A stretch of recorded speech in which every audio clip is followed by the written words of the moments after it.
checked by Evangelist Sagar। ਦੀ ਅੰਜੀਲ ਉਹਦਾ 14 ਅਧਿਆਏ ਤੇ ਜਦੋਂ ਅਸੀਂ 14 ਅਧਿਆਏ ਦੀ 22 ਆਇਤ ਤੋਂ ਲੈ ਕੇ ਪੜ੍ਹਦੇ ਹਾਂ ਤਾਂ ਉਹਦੇ ਵਿੱਚ ਲਿਖਿਆ ਆ, हेडिंग का नाम है यीशु का पानी पर चलना। यीशु का पानी पर चलना। और जब हम अंदर उसके पढ़ते हैं तो उसमें लिखा है कि तब उसने तुरंत अपने चेलों को नाव पर चढ़ने के लिए विवश किया कि वे उससे पहले पार चले जाएं। जब तक वह लोगों को विदा करें, वह लोगों को विदा करके प्रार्थना करके उनको अलग पहाड़ पर चला गया।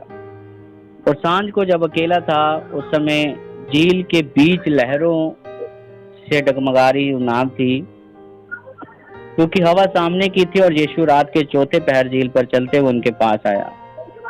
यीशु रात के चौथे पहर उनके पास जा रहे थे, यानी कि सुबह का टाइम हो चुका था। तब अचानक से जब हवा ज्यादा आने लगी तो चेले उसको देखकर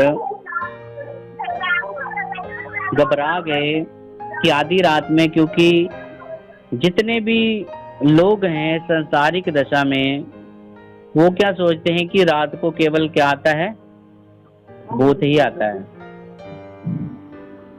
जितने भी इस संसारिक दशा में या संसारिक मनुष्य आदम की संतान है या हम लोग हैं, हमारे बच्चे हैं या हमारे बड़े हैं, उनका मानना यही है कि रात को कोई और चीज नहीं आती, केवल भूत प्रेत ही आते हैं।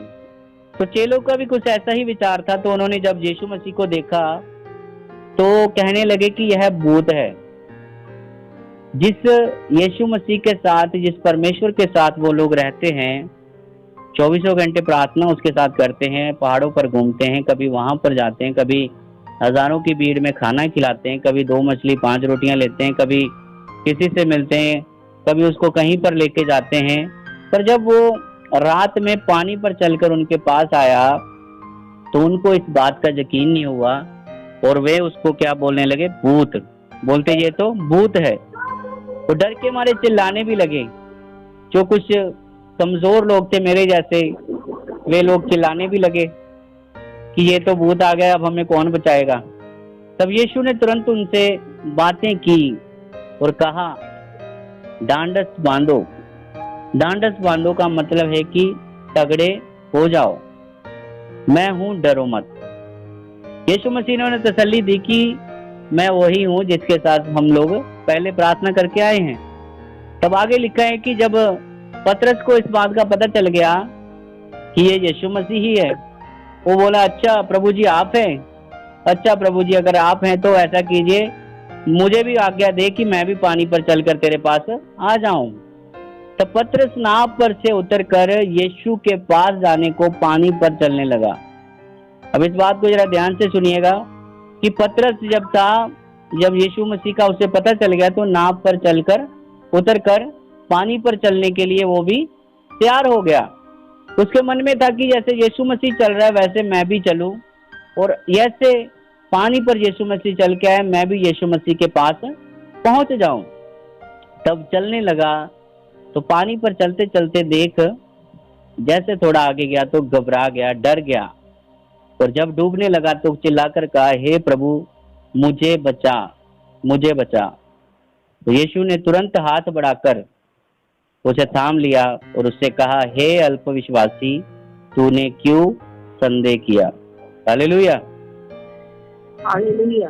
आज हम यीशु मसीह के साथ अपनी जिंदगी को जरूर चलाते हैं, यीशु मसीह के वचनों को जरूर पढ़ते हैं, यीशु मसीह की संदेशों को जरूर सुन रहे हैं, क्योंकि इनसे ज्यादा मैं समझता हूं कि आज हम लोग तो बस एक नॉर्मल प्रार्थना कर रहे हैं। जो लोग यीशु मसीह के साथ रहे हैं वो कितने ही एक आग होगी उनके अंदर, और कितने वो विश्वास से भरे होंगे, कितने वो लोग परमेश्वर में 24 घंटे यीशु मसीह के साथ जिसकी बातें आज हम कर रहे हैं वो उसके साथ अपने समय को बिता रहे थे। पर जब पतरस उस पानी में से चलकर आ रहा है तो वो डर गया। उसके बीच में एक संदेह आ गया कि पता नहीं यीशु मसीह ने तो मुझे बोल दिया, पता नहीं यीशु मसीह के कहने से कुछ होगा कि नहीं। तभी यीशु मसीह ने उसे डांट कर कहा, हे अल्प विश्वासी, तूने क्यों संदेह किया। आज हम संसारिक दशा में यीशु मसीह पर विश्वास करके चलते जरूर हैं, उसके उपदेशों को जरूर मान रहे हैं प्रियो, पर कहीं ना कहीं हमारी अंदरूनी जिंदगी में कहीं ना कहीं, जैसे हमने पहले पढ़ा कि वो लोग उसको क्या समझे कि यह भूत है, वैसे ही हमारी जिंदगी में कई बार यीशु मसीह के वचनों को लेकर हमारी जिंदगी में संदेह होता है कि ये वचन पूरा होगा कि नहीं। हमें ये होता है कि यीशु मसीह के वचन तो सच्चे हैं, पर जब अपनी जिंदगी में लागू करने की बात आती है तो हम उन वचनों पर संदेह करने लग जाते हैं। यीशु मसीह ने जब बोल दिया कि तू नाव पर से उतर कर मेरे पास आ जा बेटा, तो यीशु मसीह से ऊपर कोई भी शक्ति है नहीं। खुद परमेश्वर उसके सामने था, परमेश्वर उसे पुकार रहा है कि मेरे बेटे मेरे पास आ, मेरे चेले मेरे पास आ। तब फिर भी उस व्यक्ति ने, उस पतरस ने संदेह कर लिया। मेरे प्रियो, तो आप और मैं आज जब इस वचनों को सुन रहे हैं, कहीं ना कहीं यीशु मसीह में चलते हुए किसी ना किसी जिंदगी में जरूर आज भी संदेह है। क्योंकि मेरा आज का जो विषय था, मैंने कोई और ऐप लिया था, पर जैसे ही मैं सिस्टर जी को सुन रहा था तो एकदम से मेरे माइंड मेरे ये वचन आए और मैंने इस वचनों को निकाला। तो मेरे प्रियो, मेरा कहने का मतलब यही है कि आज हम अगर इस प्रकार के डर में हैं, इस प्रकार के अंधविश्वास में हैं, इस प्रकार के संदेह से भरे हुए हैं, जहां हम यीशु मसीह के मार्गों पर चलकर यीशु मसीह के वचनों को सुन कर पक चुके हैं, पर हमारा विश्वास अभी तक पका नहीं है प्रियो, तो अपनी जिंदगियों को परमेश्वर पर और निखारें। अपने आप को एक वही 25 साल वाला विश्वासी बनाकर मत रखे रहिए। अब देखिए, एक पत्थर जब किसी जगह पर पड़ा रहेगा तो वो पत्थर ही रहता है, पर अगर उसी पत्थर को थोड़ा निखार कर किसी अच्छे गेस्ट हाउस में लगा दिया जाए या किसी रेस्टोरेंट में लगा दिया जाए तो लाखों लोग उसको देखने के लिए आते हैं। हालेलुया। इसलिए चर्चों में जाकर या संगतियों को अटेंड कर करके अपने आप को वो पत्थर मत बनाइए कि एक ही कोने पर पड़े रहें, बल्कि अपने आप को ऐसा तराश लीजिए अंदर से कि आपका संदेह खत्म हो जाए और आपके चेहरे पर आपकी जिंदगी आत्मिक हो जाए और आप यीशु मसीह के लिए एक ऐसा पत्थर बन जाएं जो कि दूसरों को देखने के योग्य हो जाए। और उसके लिए हमें क्या करना होगा? हमें यीशु मसीह के वचनों पर प्रतिदिन मनन करना होगा, प्रतिदिन हमें उसके वचनों के लिए प्रार्थना करनी होगी। और जैसे लिखा है मत्ती के 17 अध्याय उसकी 20 आयत में कि जब चेलों के पास एक दुष्ट आत्माग्रस्त बेटे को लाया गया, एक दुष्ट आत्माग्रस्त व्यक्ति को लाया गया, उसका बाप उसके पास लेके आया यीशु मसीह के पास। वो क्या कहता है यीशु मसीह को आकर कि हे प्रभु, मैं तेरे चेलों के पास इस अपने बेटे को लाया था, ये इसकी दशा बहुत खराब है, इस मुंह में जाग आ जाती है और दुष्ट आत्मा इसको गिराने के लिए, इसको मारने के लिए कभी आग में ले जाती, कभी कहीं ले जाती है। तो प्रभु मैं तेरे चेलों के पास लाया पर वो उसको निकाल नहीं सके। तब यीशु मसीह ने उस समय उनको एक बात कही कि हे अल्प विश्वासियों, वहां पर भी यीशु ने सेम बात कही कि मैं कब तक तुम्हारे साथ रहूंगा।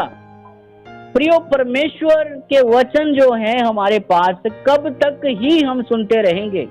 वो यीशु मसीह के साथ तो थे पर उनको कोई यकीन नहीं था, वो यीशु मसीह के साथ तो थे पर उनके अंदर भरोसा नहीं था, यीशु मसीह के साथ तो थे, 24 घंटे घूम रहे थे, पर उनके पास क्या था? वो सामर्थ्य आव नहीं पा रही थी।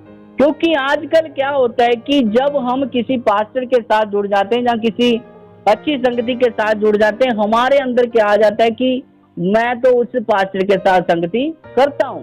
विश्वासी लोग बड़े फूल जाते हैं कि मैं तो उस पास्टर के साथ रहता हूँ, मैं तो पास्टर जी के साथ 24 घंटे रहता हूँ। मेरे प्रियो, आप पास्टर के साथ भले ही 32 घंटे ले लीजिए, 24 घंटे रह लीजिए, पर वो लोग सर्वशक्तिमान परमेश्वर के साथ थे।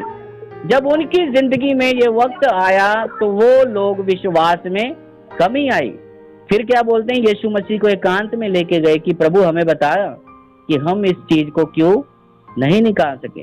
यीशु मसीह ने कहा तुम्हारे विश्वास की गति के कारण आज सालों साल आप इस वचनों को सुनते आ रहे हैं प्रियो, पर विश्वास की कमी आज भी हमारे अंदर काम कर रही है। अपने विश्वास को उजागर कीजिए, अपने विश्वास को सामने ले आइए। उसके बाद जब हम मरकुस की 9 की 24 आयत में पढ़ते हैं, सेम स्टोरी वहां पर भी है।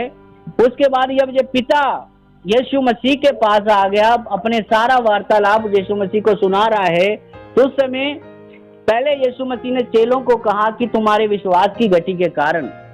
फिर ये पिता यीशु मसीह के सामने कुछ बहकी बहकी बातें कर रहा है कि हे प्रभु, अगर तू कुछ कर सकता है तो मेरे बेटे के लिए कर दे।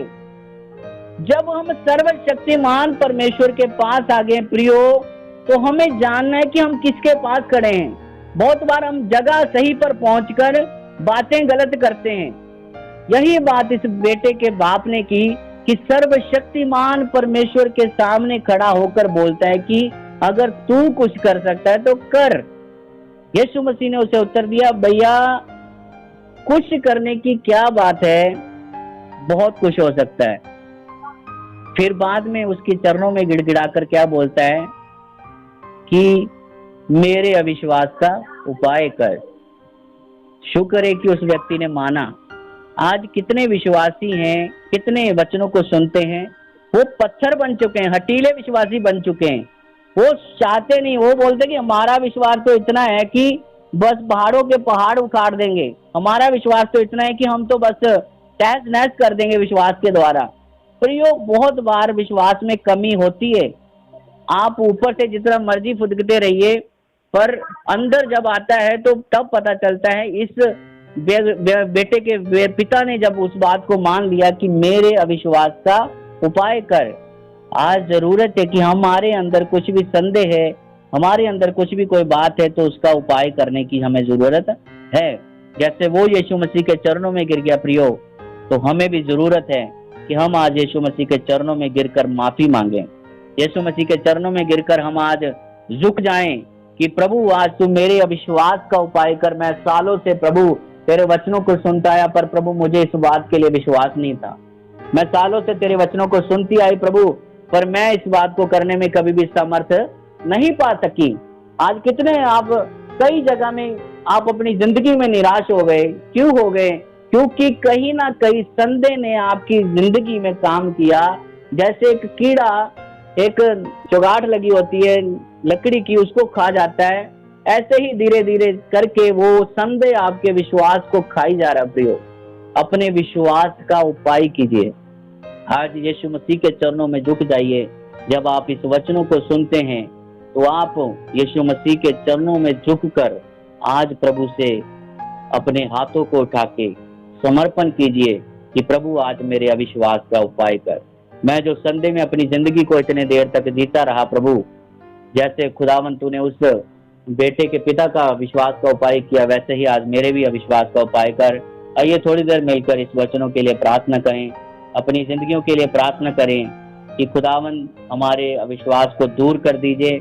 हमारी जिंदगी में जो भी अविश्वास है, जो भी किसी भी प्रकार की विश्वास की कमी है मेरे प्रभु, वो सारी कमी आज दूर हो।